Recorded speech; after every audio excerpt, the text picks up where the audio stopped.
This last April, I actually took students with a colleague of mine to Poland for a study abroad course on intergenerational trauma. We studied the Holocaust, had them participate in the International March of the Living.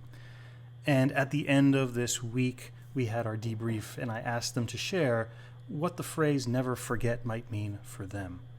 And one student in particular stood out. Her answer was, "We must never forget that we're all capable of evil and must remain vigilant always of that reality." When there's a lot of suffering and anger, it is easy and reasonable to look outward at all of the evil being inflicted.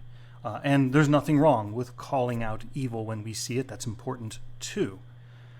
But I just imagine what things would be like if all of us could collectively at the same time also look more inward and ask, what is it that I can do differently to make sure that I'm not participating in any additional suffering in the world around me?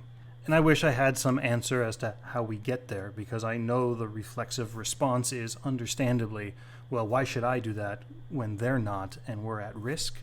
But the one thing I do know is until that happens, nothing is ever going to change. Anyway, I know it's Thursday, but I feel like I just gave a rabbinical sermon, so Shabbat Shalom in advance.